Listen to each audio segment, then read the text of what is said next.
أعوذ بالله من الشيطان الرجيم. بسم الله الرحمن الرحيم. الرحمن علم القرآن خلق الإنسان علمه البيان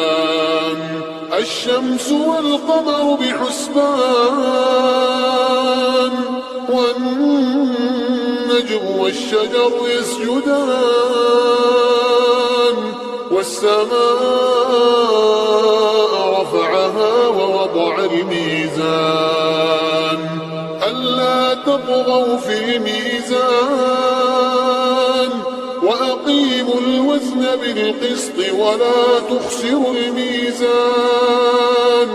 والأرض وضعها للأنام فيها فاكهة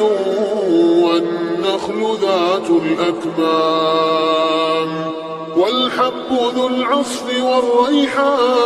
والريحان فبأي آلاء ربكما تكذبان خلق الإنسان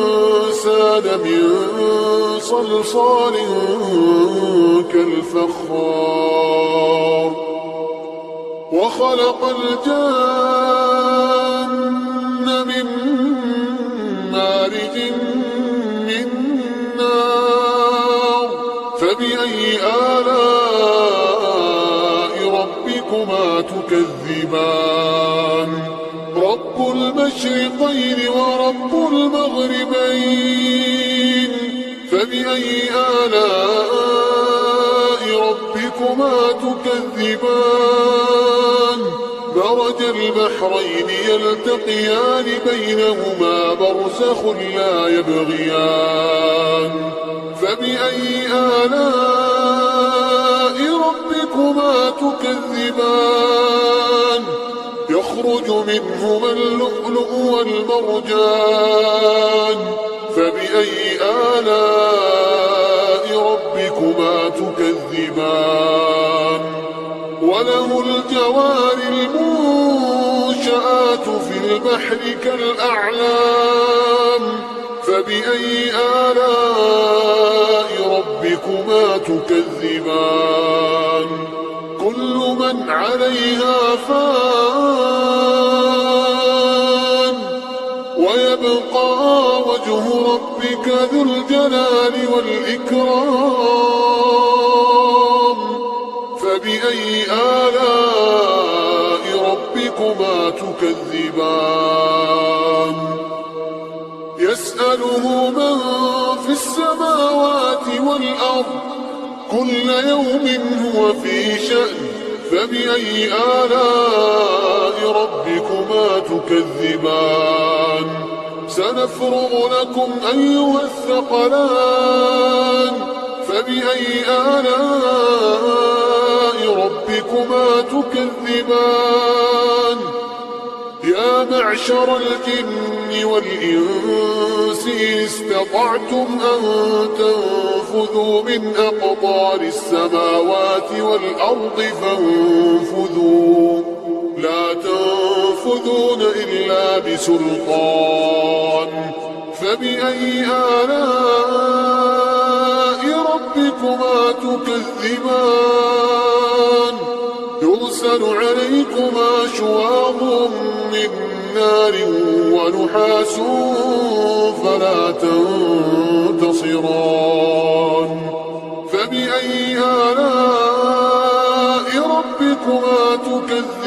تكذبان فإذا انشقت السماء فكانت وردة كالدهان فبأي آلاء ربكما تكذبان فيومئذ لا يسأل عن ذنبه إنس ولا جان فبأي آلاء ربكما تكذبان يعرف المجرمون بسيماهم يعرف المجرمون بسيماهم فيؤخذ بالنواصي والأقدام فبأي آلاء ربكما تكذبان هذه جهنم التي يكذب بها المجرمون يطوفون بينها وبين حميم آن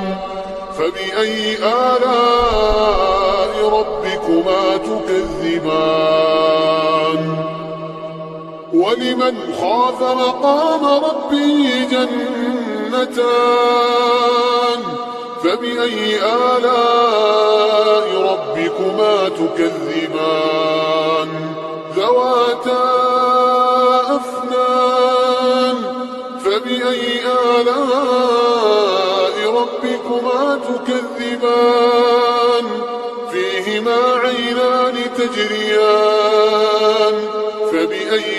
آلاء ربكما تكذبان فيهما من كل فاكهة زوجان فبأي آلاء ربكما تكذبان متكئين على فرش بطائنها من استبرق وجنى الجنتين دان فبأي آلاء ربكما تكذبان فيهن قاصرات الطرف لم يطمثهن إنس قبلهم ولا جان فبأي آلاء ربكما تكذبان كأنهن الياقوت والمرجان فبأي آلاء ربكما تكذبان هل جزاء الإحسان إلا الإحسان فبأي آلاء ربكما تكذبان ومن دونهما جنتان فبأي آلاء ربكما تكذبان مدهامتان فبأي آلاء ربكما تكذبان فيهما عينان نضاختان فبأي آلاء ربكما تكذبان فيهما فاكهة ونخل ورمان فبأي آلاء ربكما تكذبان فيهن خيرات حسان فبأي آلاء ربكما تكذبان حور مقصورات في الخيام فبأي آلاء ربكما تكذبان لم يطمثهن إنس قبلهم ولا جان فبأي آلاء ربكما تكذبان متكئين على رفرف خضر وعبقري حسان فبأي آلاء ربكما تكذبان تبارك اسم ربك ذي الجلال والإكرام